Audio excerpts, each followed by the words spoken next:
allegiance. Pledge allegiance to the flag of the United States of America and to the republic for which it stands, one nation, under God, indivisible, with liberty and justice for all. Please take a roll call. Mr. Beaver? Here. Dr. Carter? Here. Mrs. Eisenberg? Here. Mrs. Henry? Mrs. Hughes? Mrs. Hughes? Mr. Sheets? Here. Mr. Tomasi? Here. Mrs. Weiser? Here. Mr. Weiser? Here. All right. Moving on. Any public comment or items that need to be added to the agenda? Hearing none. Moving on to the intermediate and middle school renovation project. So, remember, if you don't mind, we'll go down below. KCBA is here to do a presentation. What we'd like to do is just do a recap. I know it's fresh in everyone's mind, but we'd like to do a recap of the presentation of the project, talk about where the numbers came in, and then we'll come back up here and officially vote on the project.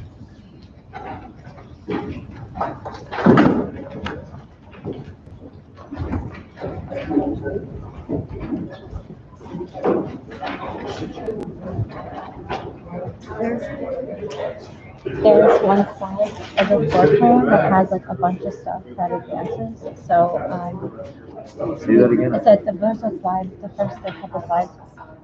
It shows a floor plan we're going to talk about this building at the display. So if you just like keep advancing, it'll bring up like everything one at a time, like these squares. So the last one is when it says stairs ACS. That's the last one to medium definition at the top. That's like the last one to advance to, and then I'll tell you when it starts. Okay.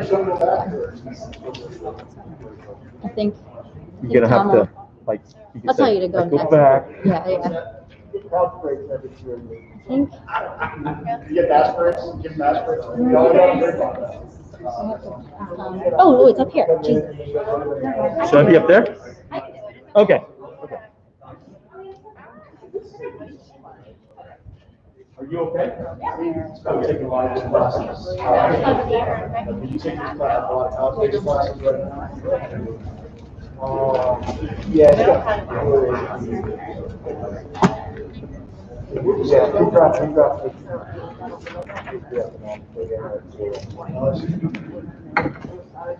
Yeah, she has that up there. Eve.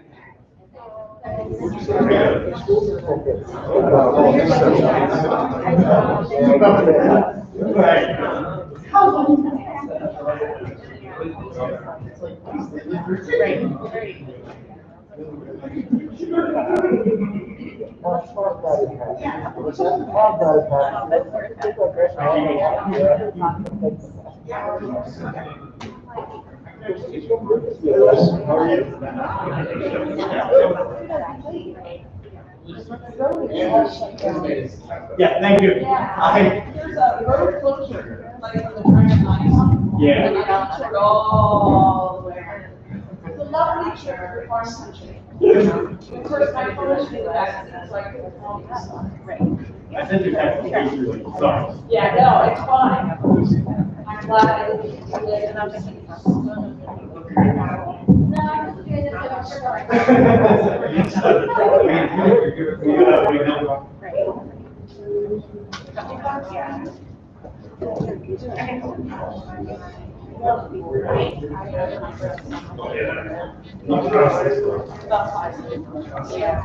Okay. Good evening again, everyone. I'm just going to give us a brief update about, as Mr. Pioneer said, where the bids came in last week, and kind of give you some options about what alternates we are going to recommend to take for the construction project. So again, board action tonight is the motion to approve the bids and the alternates for the renovations to the schools. So on bid day, we had 4 different primes. We had the general contractor, mechanical, electrical, and plumbing. We got a number of bidders. We were lucky to get 1 mechanical contractor. Not as many bidders as we anticipated, but still we got bidders, which is great. Here, the bidders that were asterisk were the ones that came in as the apparent low bidders for the base bid numbers. And then as follows, those were their prices under their contracts. So again, we bid about 4 different primes, which came to a total of around 5.4 million, which was great. That was right under our target of what we wanted to hit. So we were really happy with that because the climate is a little volatile right now. So that was really awesome. So I'm just going to quickly go over again all the items that you were going to get just in the base bid work of what's included in that 5.4 million. So the first item is an upgrade to all these corridors. This is first floor and second floor. So you're getting new floors, new ceilings, new lighting. We're painting all the corridor blocks, the glazed block, removing a lot of those lockers within the admin wing and replacing them with display.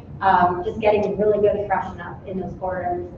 And then we're also getting a freshen up in the main lobby as well, which I'll show you some renderings in a little bit. In the middle part, we're doing a refresher to the literacy center. So again, new floors, new ceilings, fresh coat of paint, rearranging the existing casework a little bit to get additional display walls. And then, our commons area, which really, accentuates here our main node that has the SGI, the LGI that now converts into the board meeting space, attaching to the literacy center and the TV studio. And again, that same thing happens on the second floor as well.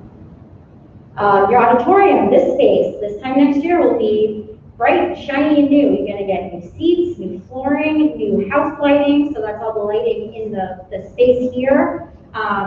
New front stage curtains, new acoustical treatments on all the walls, on the sides, on the back, at the front of the stage here.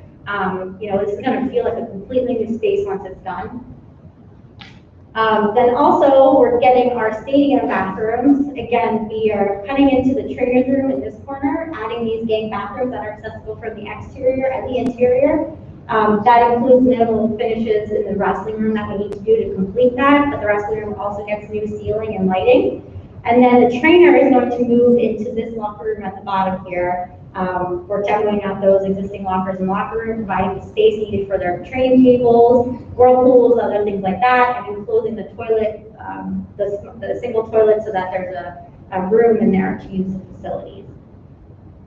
And then also you're getting air conditioning in your gymnasium, which is awesome. And then in the second floor, as I said, corridors again, upgrades. Our commons area, which is similar to the ground floor with the SGI, and then your new STEM lab in the existing LGI on the second floor. So a couple of these images again, existing lobby, we're getting some display. That's an old picture, I apologize.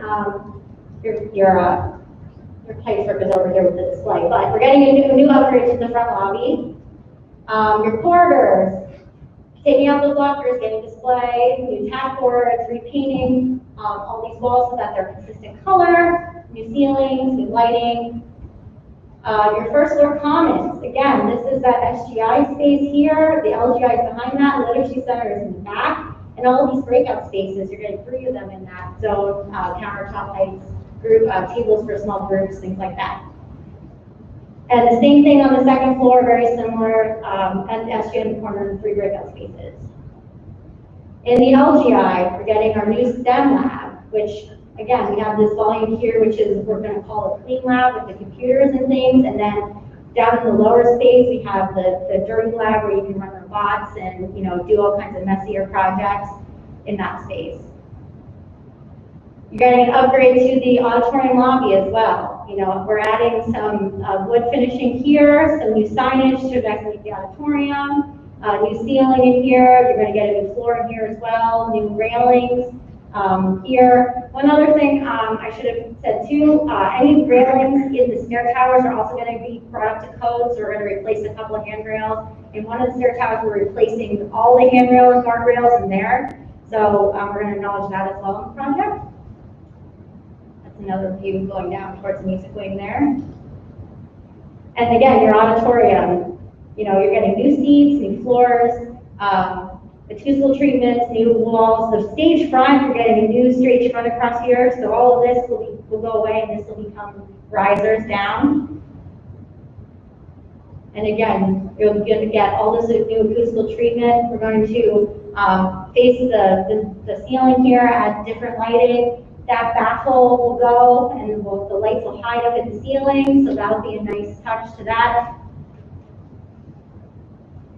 So again, and I'm repeating myself, but you're getting all of these things for that price, which is awesome. So along with the base bid things, we had a lot of alternates because we had a lot of things that we wanted to see how the prices came in so that you could select things to add here. I'm not going to go over all of these in detail, but there's just a couple things that I want to note here. Cafeteria finishes. This was new floors, new ceilings, new lighting, paint, fresh coat of paint. The cubbies on the sides, we're going to take those off, cover them with a plastic laminate, have countertops for students to sit at with power. That was a really great price, and that was a high priority for the committee. So we thought that would be a great alternate to take. I know you had seen previously exterior canopy images, which I'll show you again, but that price came in really, really high. You know, we think that there is something, you know, we could talk to the contractor to see if we can do something different for a lower price, maybe just paint up some of the steel on the outside, but you could also think about doing something else later with the stadium. But again, you know, we kind of pulled that out because that's a piece that can be done on its own. We felt like that was something that we could pull out if we needed to, depending on where the numbers came in. Your gymnasium finishes, that was a great price. If you're going to get paint and a new logo on the walls, we figured you should definitely try to take that one. But the folding partition wall, that came in high as well. Mike Wetzel got a different price from the vendor directly, so a cheaper price. So we feel as though we should talk to them and pull that piece out of the project as well. You probably get a cheaper price for that. As far as these three items, auxiliary gym and weight room AC, it came in at a good price, but you know, you may not necessarily need those items. There's going to be air conditioning in the main gymnasium. When the doors are open, you'll hit the auxiliary gym as well. And the weight room AC, you could give or take if you really wanted air conditioning in the weight room. And the classroom unit ventilator replacement, we're seeing a lot of weird lead times in unit vents right now. They're hard to get, so we recommend maybe that comes out of a capital projects fund or some other funds, because we may not be able to get a lot of those unit vents in time for a summer project. They may have to be installed second shift or after school or during holiday, so that might you know, hinder the construction schedule. But the cafeteria rooftop replacement, that came in at a good number, and we know it's on its last leg, so we would encourage you to do that one as well. And you could also use some of those ESSER funds to fund that piece as well, so that would be a good thing there. Stage electric, that came in pretty high, so again, we would recommend maybe doing some other investigative work for some vendors for that one. But this controlled dimming corridors, that's an easy credit. You don't need dimming in the corridors. That was kind of an option that we saw from the engineers. So that's an easy $24,000 in your pocket that you can take money out of the budget there. But I know you've probably seen this number here for corridor finishes. This is a deduct alternate to go to a lesser product in the corridors. And we added that so that if the numbers came in really, really, really high and we needed to pull some money out, you could have the option to go down to a lesser floor product in the corridors. But what we have in the base bid is a really good product. It's quartz tile. It's in between a terrazzo product and a VCT product, which is what you have now in the hallways. You have VCT now. But the quartz tile you don't need to wax every summer. And okay, well, you don't need to wax every summer. The quartz tile just needs to be buffed, and you'll save a lot of money on maintenance costs. So we would actually recommend that you don't take that one, because again, you're going to get a product that's going to last a lot longer than your typical VCT recorders would. Did I miss something on this? No, I think Okay. it's just, Okay. Well, yeah, it's called for, Was that family? the stage light, you want to talk about that 174,000 would be just. Yeah, so that number would be just the lights on the stage here. It doesn't include the lights out here in this baffle. It's just on the stage here. So, and it's just the lights that attach to the rigging. Like the rigging is going to stay. So it's just those light fixtures, which I think you have 2 lines of them here. And it came in very expensive. And we realize that stage lighting is very expensive. But, you know, again, that's something that, this isn't your main district performance space. You know, we're doing a lot of great work in here, but if you're thinking that all the bigger performances would happen at the high school, you know, you still want good lighting here, but again, if your larger performances and things are happening there, you may think about, well, maybe this can wait until a little bit later in the future. So we're just going to give, I was going to give two options for you of potential combinations between the base bid and alternates that you could select. I believe the motion tonight is leaning towards option 2, but again, this is up for discussion. So we're looking at, again, all these items that you're getting a base bid for a total of $5.4 million. And then they gave me 3 alternates. Number 3, the cafeteria finishes, your gymnasium finishes, and the controlled dimming in the corridors would be a deduct.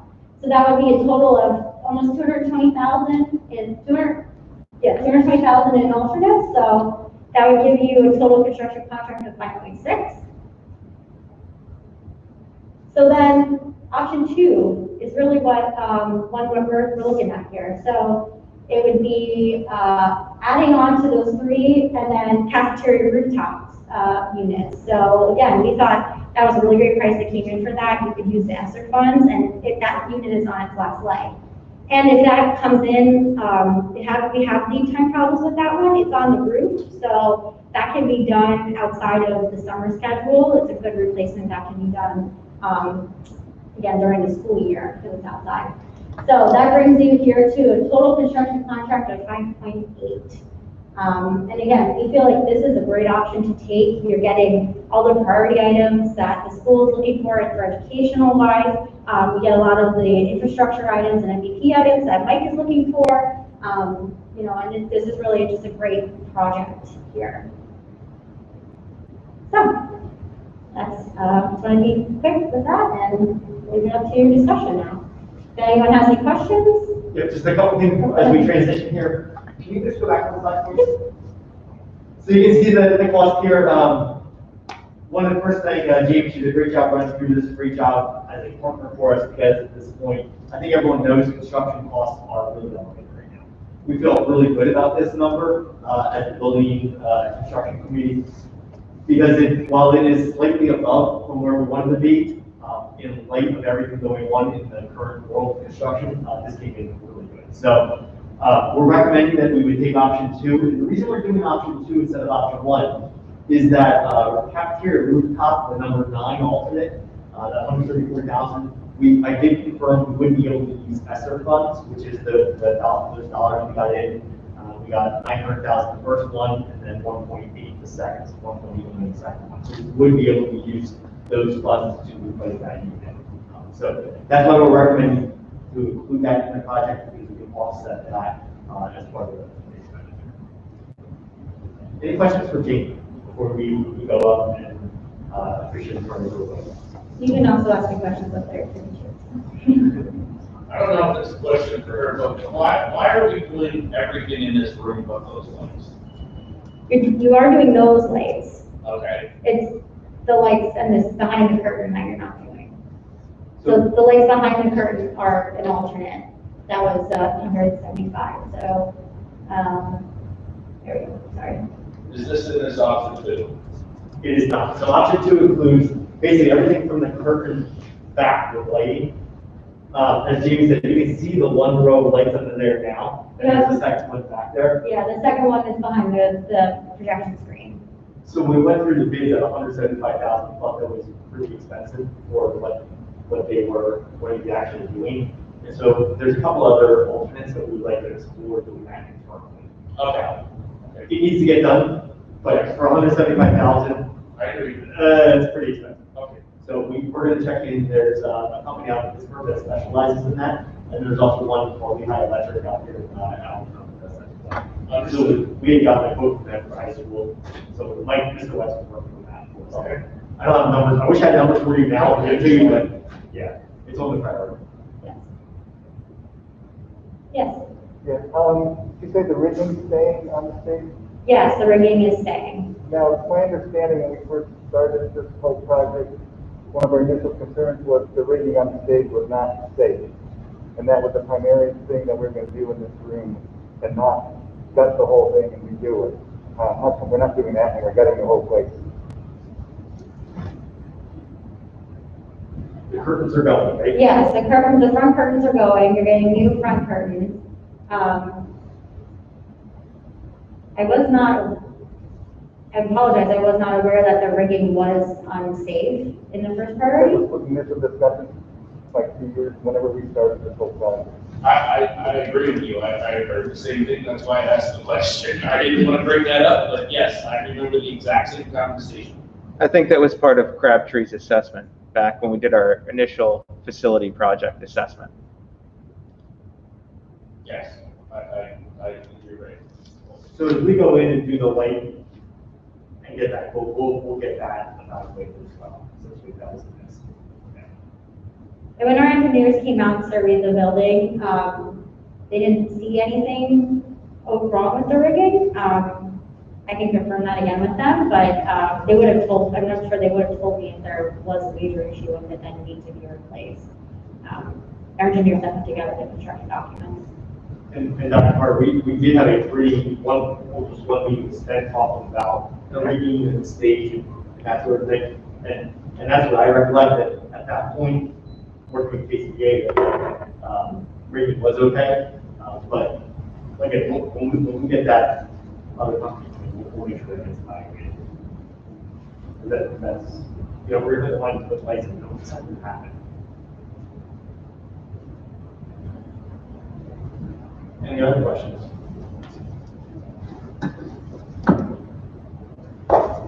So if we don't have any, I think we'll transition as we do that. I'd just like to mention that Mr. Kelly, who has been a frequent contact, was able to make this evening. He actually had another board meeting he was going to this evening. So Jamie, again, has been a phenomenal partner with us. So thank you, Jamie, for getting us to this point.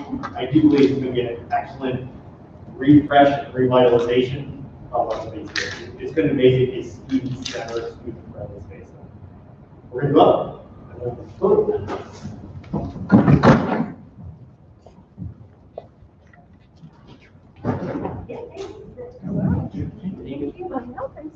Great, thanks.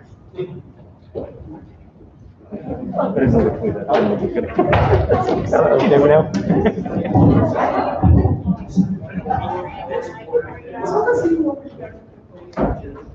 Yes, yes, so we've got the staging time.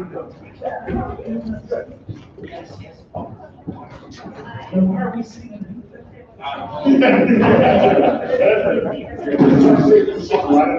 What's that?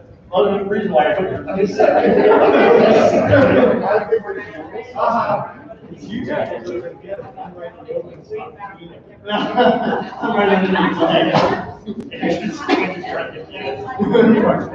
the thing is, if it does, I'll have to take a picture from That's right.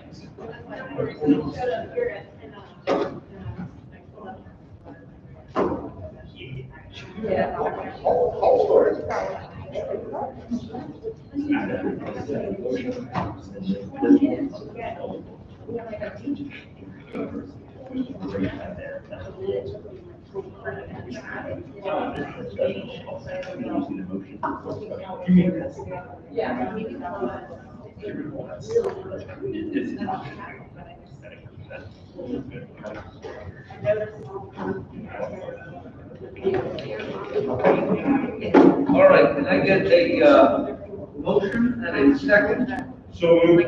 Second. All right, so we have a motion and a second for option 2 of the construction project, which is a total of $5,822,700. Is there any additional discussion? I did have one quick question. Mr. Potter, would you clarify what our game plan is for that outdoor stadium work? I remember it was postponed to the fall, but it might be just a good level set for everybody. Where are we at with that now in relation to, it's clearly not in this scope, but what's our game plan? Yeah, that's a great segue. So, got the elementary done. Now this building, the next phase will then be the outside of this building, as well as the outside of the high school.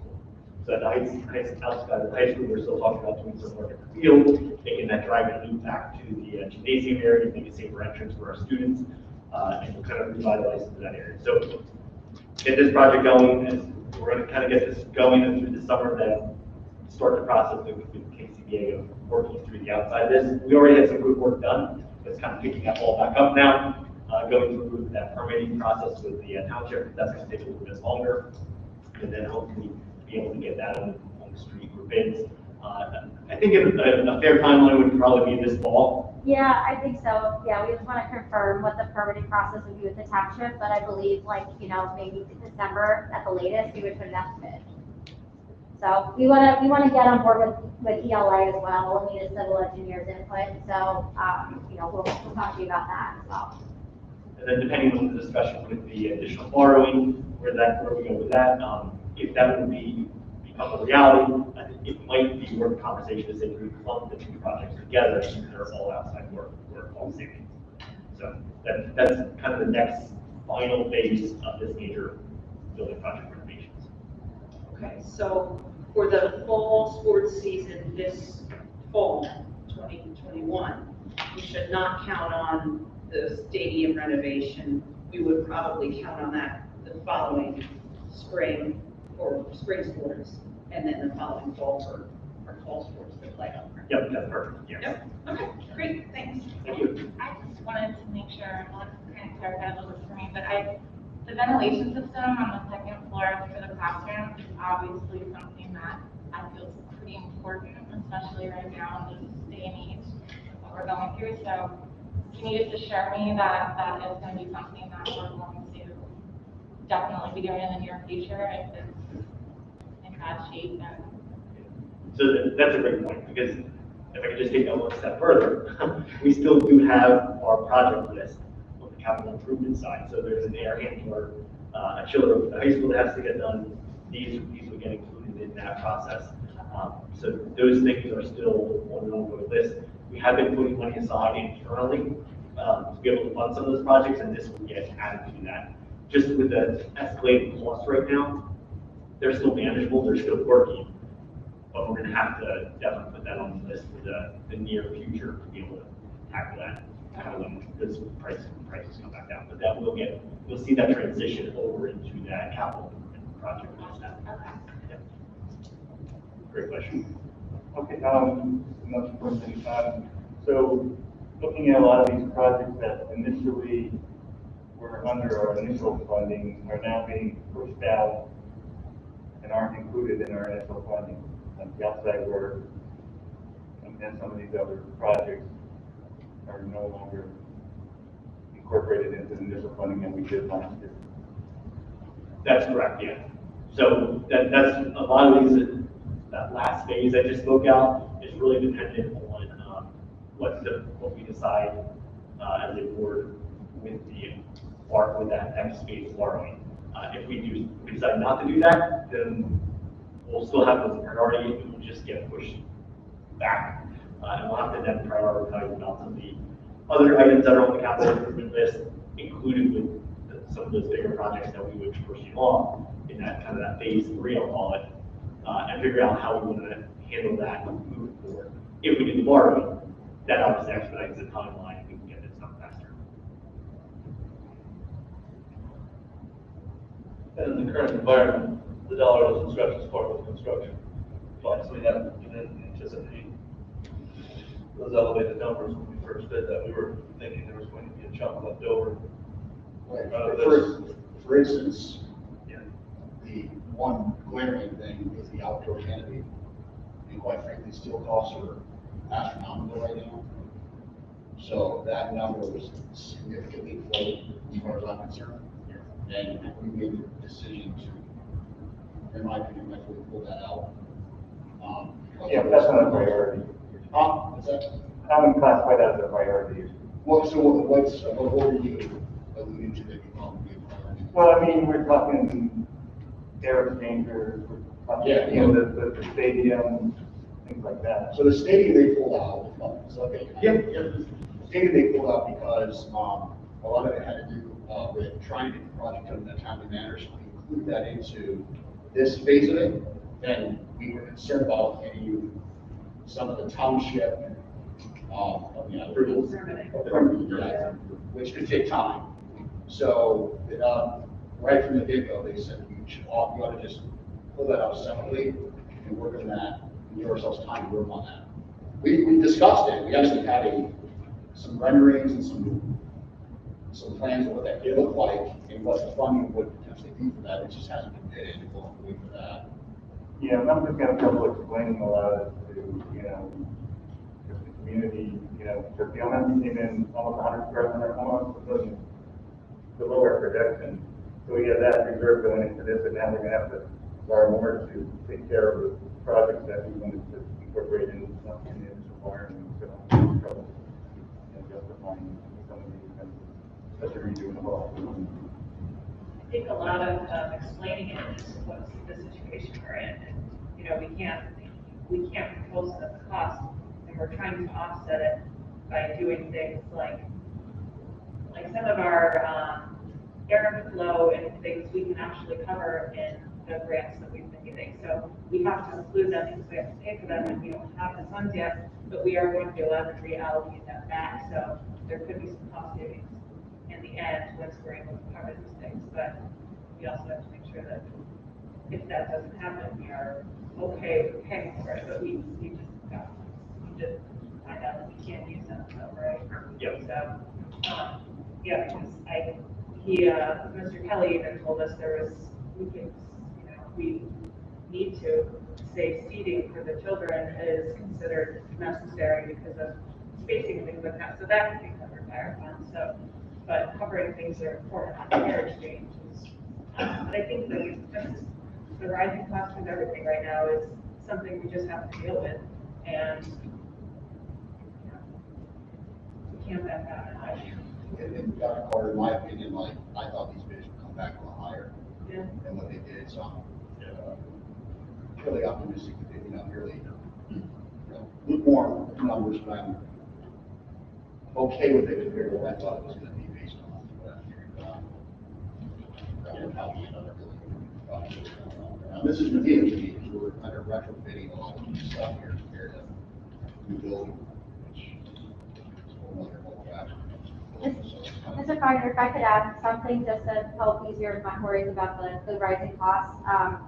We had a middle school or an elementary school renovation and addition go out to bid last year at this time, and it came in at like 8-9 million.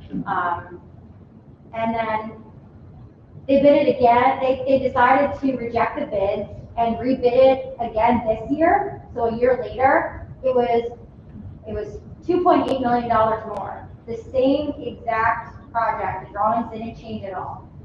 So that just shows you how volatile things have been over the last year. So the fact that the numbers came in where they were today, like these numbers, was really, really surprising and really, really positive. I've seen steel costs for other projects go up 30% in a matter of days. It's a little scary right now. So the fact that your prices came in where they are is really, really great. So, and to Mr. Tomasi's point, we do have designs and ideas for the stadium at the high school and for the stadium here. But we were concerned, there was a short timeline to get things designed and bid and out the door so you could work here this summer. So that was why we encouraged the committee to pull out a lot of those exterior items so that we could do some investigation into permitting. Because if you're going to build fields, you're going to need storm retention, and you're going to need to go through land development. So, that's going to be a bit of a process. And that would have pushed this off another year or two. So we wanted to make sure that this got started while we had the timeline to do work here. The other thing that helped me get more comfortable as we, as a committee, kind of got down to the wire of what's in, what's out, and what can we afford, and what's the most urgent. I really, frankly, leave a lot on Mr. Farina's input in terms of the best bang for the buck as it relates to students in the building. So the STEM lab upstairs in the LGI, the library, we're calling it now the literary center, completely reconfigured, and all this common space on both the first floor and the second floor outside of that library. And then this facility here will be, much closer to state of the art than it is today. So those were the key things. So rather than me focusing on what we're not getting, I was really trying to listen hard to what Mr. Farina was saying about what we are getting as it relates to student impact, positive student impact and experience. And then on top of that, we are getting some cosmetic and aesthetic stuff that is certainly not as crucial, but that elevates sort of the experience for both students, staff, and then community members who visit us to kind of, present this level of attractiveness. It's not, top of the line by any means, but it's certainly not a 1960s or 70s or 80s building look and feel in this new model. So for me, the aesthetic stuff is nice to have and certainly helps a general vibe, but the critical stuff for me was around what the students are getting in those common areas, the auditorium, the library, and then that cool new STEM lab. And then, as perhaps insignificant as it sounds, the air conditioning in the gymnasium, I think it is kind of a big deal. So those sort of 4 or 5 things focused on student impact is what helped me get okay with it.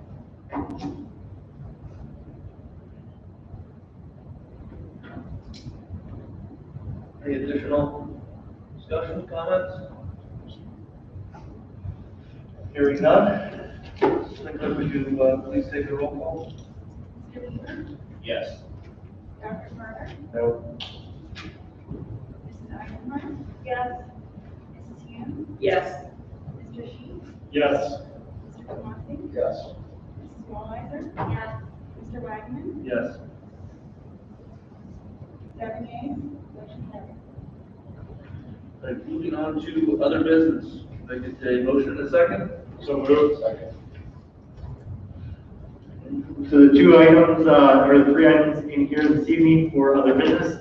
The first one is what Mrs. Ward was talking about earlier, which was that audible quote that we had received for that foldable wall within the intermediate middle school gymnasium. So if you recall, that was about $140,000 price tag. Our quote is $91,000, so it seems to be a lot more sense for us to take that out of the project and do that internally as a project. So that's why that's included for this evening. Additionally, there is a item here, a personnel item, to approve a $1,000 stipend per month to be paid to our assistant business manager. She has been doing a phenomenal job.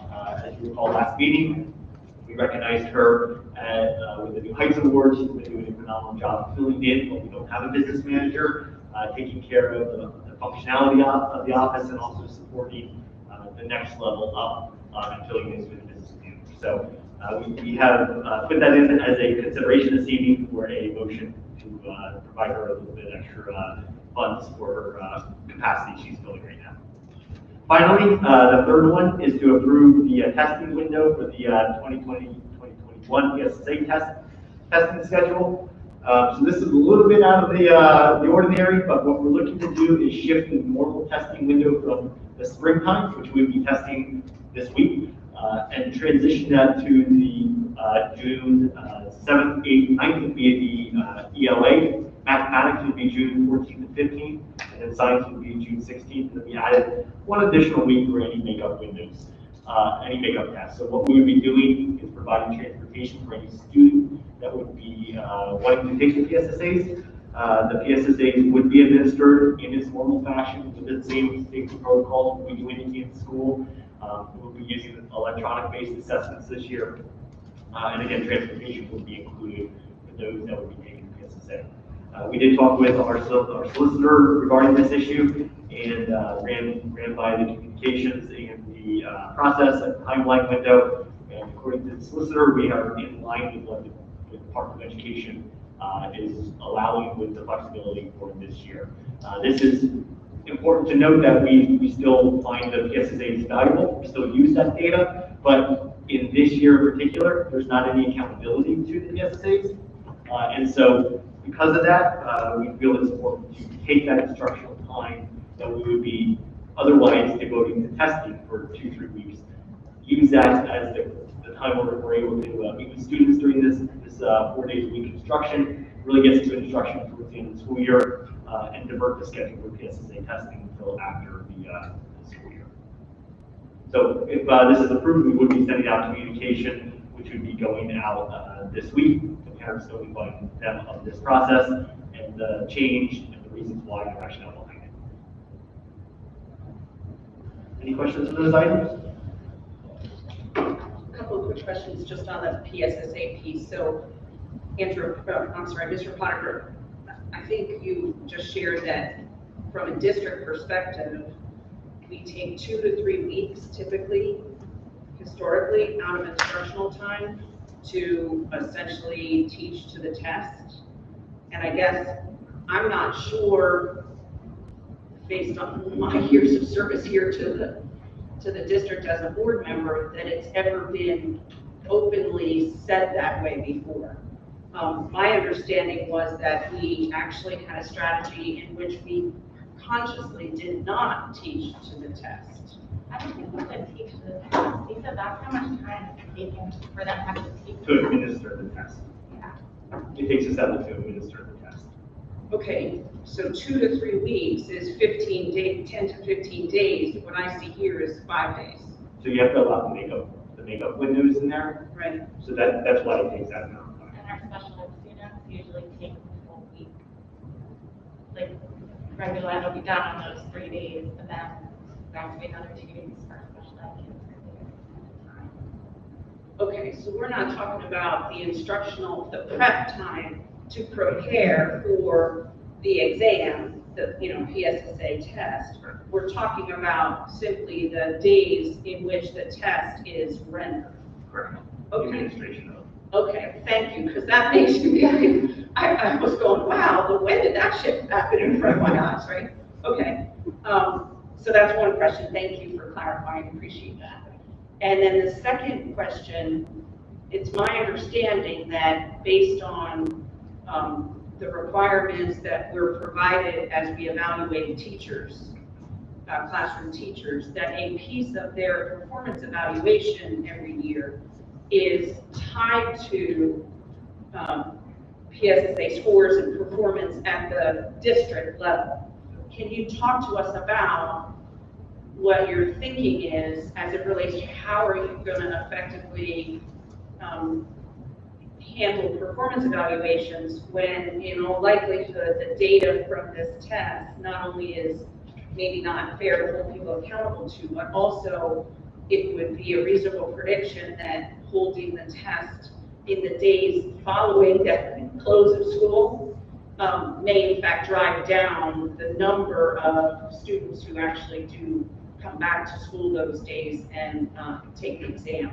So with those 2 data points in mind, what's your sort of strategy for teacher performance evaluation? So if I can just take it one step higher, I alluded to the accountability, that the tests aren't being used for accountability. And I didn't go into much detail, but that detail of accountability is exactly what you're talking about with the performance connections to assessment. So our teachers primarily, and our administrators, part of their evaluation is tied to the building level data. So what score does the building get in the PSSA drives part of their evaluation.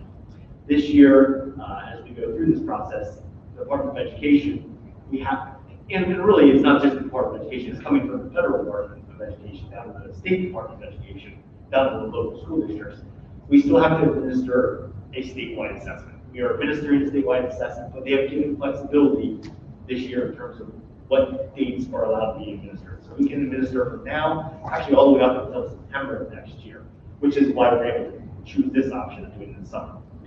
Because the accountability piece has been removed, we still have to administer that, but we don't have the accountability side of it. That is, will no longer be linked to the evaluations for this year.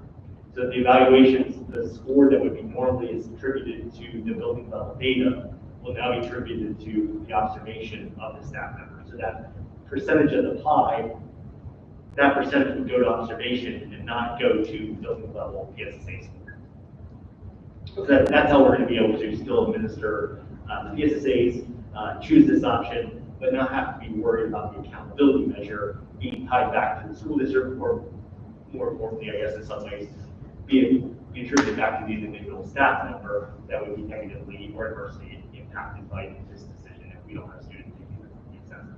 Okay, helpful. So, there's a pie for teachers, and they've got categories in which they're judged or ranked or scored for performance evaluation. A slice of that pie, historically, I think it was 15%, was tied to building level PSSA results. What we're saying is that slice of the pie will now be replaced with observation, classroom observation. That's correct.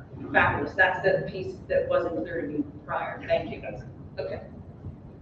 And then is it also the reverse? Like if we have a subpart teacher, the PSSA won't start to inflate their evaluation this year? So if you If have, we're just evaluating observation and they're not doing their job. so part of the problem with the evaluation system, doing one of those soapbox here, part of the evaluations, the problem with the evaluation system in Pennsylvania, they changed it and made it so that there is more weight on the assessments in an effort to do exactly what you're talking about, and to try to illustrate that if there's a poor teacher, let's hold them accountable with the test scores that the students are administering. What happened was the opposite. So our teachers that are really good teachers, if there's a mediocre test score, it actually brings their rate down. And our teachers that are not doing super well, it brings their scores up. So it norms everyone to the middle instead of really classifying them where they should be. So that is the problem with the evaluation system in Pennsylvania. This year, by removing that data score for 1 year, it will really focus heavily on the observation component of the evaluation. So like I said, if you have a teacher here for this year's evaluation, can you get them into some kind of more forced remedial training that they may not, you won't be able to do it other years because they're drug out. Yeah, that building level score will not be part of that, and so it will truly represent the performance. Yeah, so you have some data that you can say, hey, our observation that you're not doing your job, but see what we do to get you better. Yeah, and we are having this, just to clarify, we are having this conversation if there's that issue, and then the improvement plans come along, and there's a whole process that goes with that. But yeah, so from the purely evaluation standpoint, that's the process that we use this year. And as we talk about classroom evaluation of teachers, is it reasonable for us to believe that, given our investment for the past 2 years in that administrator, whose one of her key focuses is to support the enhancement and broadening of instructional skills in the classroom, is it reasonable for us to think that kind of overall we should see some favorable impact based on that extra coaching and professional development and one-on-one support that we're providing? Yeah, that role has been critical in terms of doing everything you just talked about, building that capacity of instruction and curriculum understanding, building that connection of assessments into the actual teaching instruction, and modifying the instruction, working with our higher level teachers on finding ways to adjust their instruction practices. So those efforts are being made. Of course, COVID has its own little wrinkle and everything, but we are cool. We already have a plan developed for next year for a district-wide initiative, but it's focused primarily at those contacts. We're really focusing next year on how do you use assessments to drive construction. And it's not a new concept. It's something we've all, but at the tail of COVID, and getting everyone back into the swing of things and starting next year fresh, we really want to focus that effort on, okay, where are our students performing? And then how do I adjust that in my next lesson to modify that?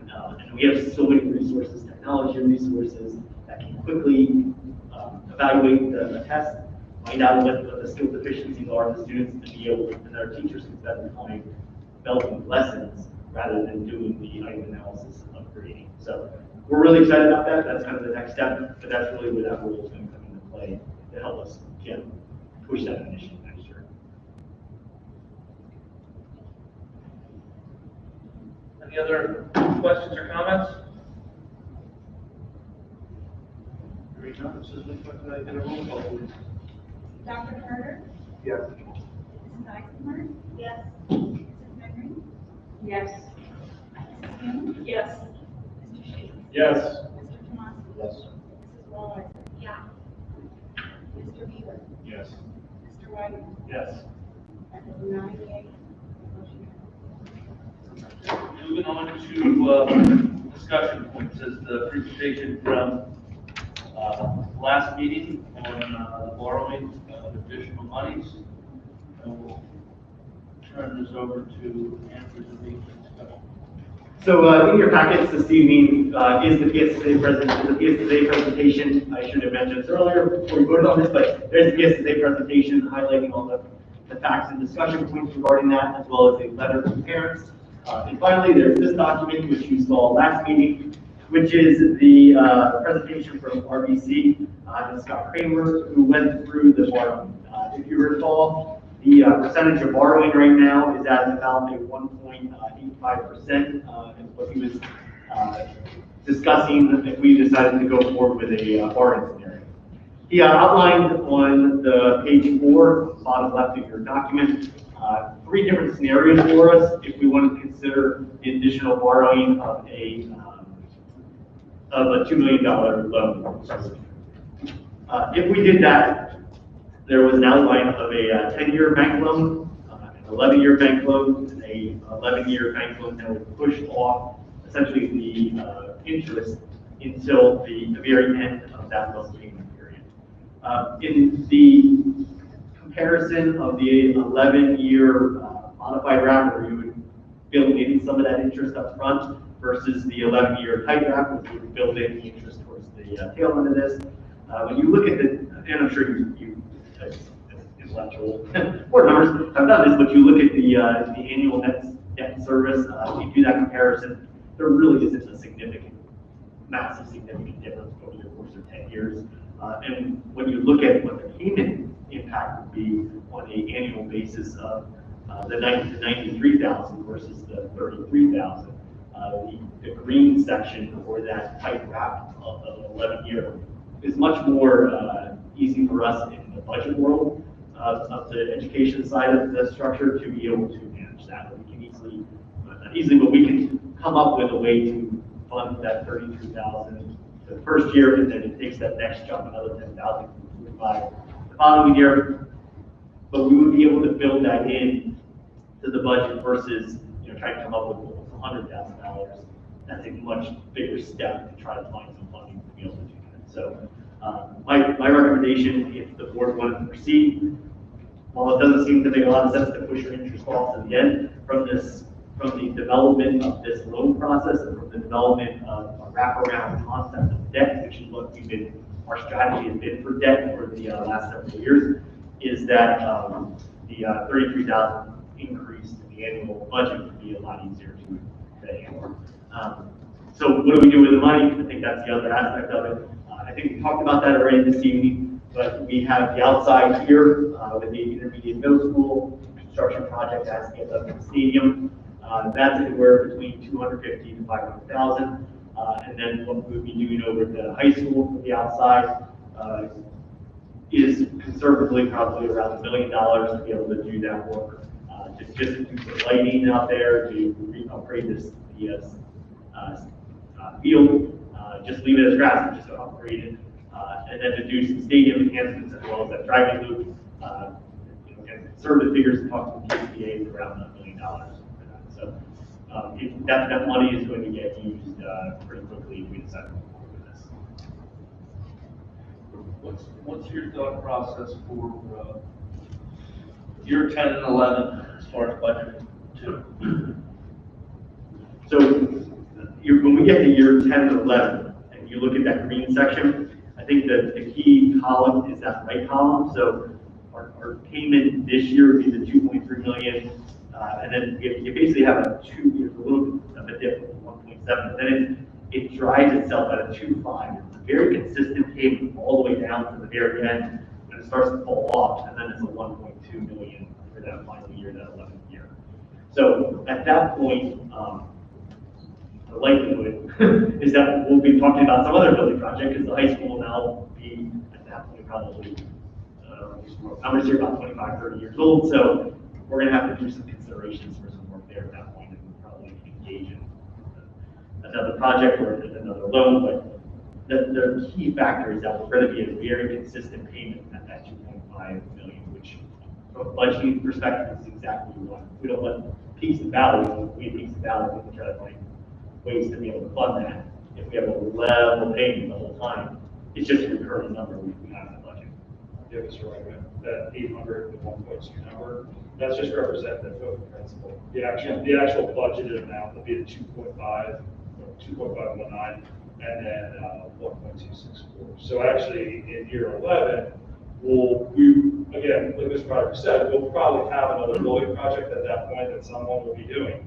But if we were to not need to borrow any more money, that will actually be, year 11 will actually be $1.3 million less from a budget standpoint. My concern is exactly what Andrew said, that was 10 years from now, the high school's going to need some major renovations, and unlike what we were able to do with the current monies we are spending, I don't have a crystal ball, but I'm going to say 10 years from now, we're not going to be able to get 1.8%. So you wouldn't want to be wrapping, say, year 5, you wouldn't want to be wrapping this money into a new loan to free up. So my only concern is doing that. I understand the benefits of that. However, it's not a huge difference on the 10-year portion, and would allow us to not be, pigeonholed into doing something crazy when interest rates go back up to where they were at, 5%, 6%. That's my only. I mean, realistically, from a debt standpoint, from a principal standpoint, I mean, this is allowing us to kind of push and make it a little bit easier from a budgetary standpoint. $160,000, $100,000 every year versus $40,000 every year. But I get where you're coming from. Wanting to pay that principal up and not be stuck with that principal at the end of things. And this might sound a little bit cynical, but I'm sure they'll have some sort of vehicle, financial vehicle, that will make it worthwhile or prudent for us to be able to, if we do continue to wrap that around, or we just make that payment, we pay everything off, and the reality is we just wait until that principal's paid off before we move on to one of the building projects, especially if we see 1980s, interest rates where we're talking, 18, 19, 20% on jobs.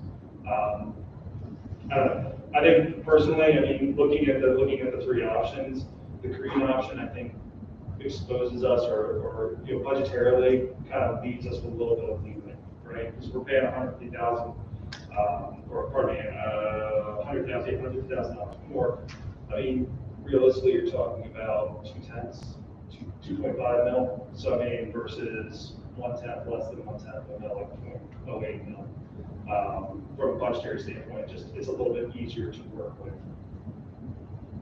The last question I have is, what is the plan for the 2022 budget? Since we're going to have some of these payments in that, and we're already trying to squeeze nickels. So, a couple things happened. We met at the April board meeting, I had been notified of 3 teacher employees that are going to be retiring or resigning at the end of the school year. So that is a pretty significant budget impact for the good. Unfortunately, 3 good teachers that are going to be leaving for personal reasons. But that will help us get us to that good budget. So I want to kind of share my comments from the perspective of blue, yellow, or green. I'm inclined, so you guys know, so frugal perspective, very fiscally conservative. So it's a little bit unusual for me to be recommending the 11-year 2% fixed loan. So the tight wrap structure under green. But the reason I'm recommending that, and it makes me feel the most comfortable, is because perhaps to Mr. Sheets' point, it gives the board and the district the most financial flexibility. These loans are prepayable. So if, for example, in any of these years, these 10 years, the district is a little bit flush with cash, the board could vote, or the business manager could recommend, the board could vote to take $50,000 and apply it as a loan payment, a principal-only loan payment against this debt. So we can always get back to blue with some very sort of strict fiscal management. What we can't do as easily is if we pick blue or pick yellow, then we're locked into that loan payment, and the only way to get out of that loan payment is by refining the bank. And frankly, a 2% fixed loan for 11 years for $2 million is a really terrific interest rate. I think we all acknowledge that. So if we're going to borrow, I feel like now's a good time to do that, given where the interest rate environment is currently and where it's likely projected to go over the next couple of years. And so while on paper it looks like it's a slightly more expensive approach for the district, if we manage it properly or fiscally conservative over the next 10 years, we could end up having it be a safe interest on it as compared to blue. If we make some excess payments from funds that we discover that maybe we don't have to spend on other things. So because of flexibility, that's why I'm going there. So can we get a straw poll here for blue, yellow, and green? Green. Green it is. All right, so next up, I will talk with Mr. Kramer on who will come back out at the next board meeting, give everyone an update where we are with the interest rates, and then we'll have that presentation on the board meeting. Perfect. Anything else for good of the order? Hearing none, can I get a motion for adjournment? So moved. So shall be. Sir. Thank you, everyone. 6 minutes, okay? Sorry. I did my best.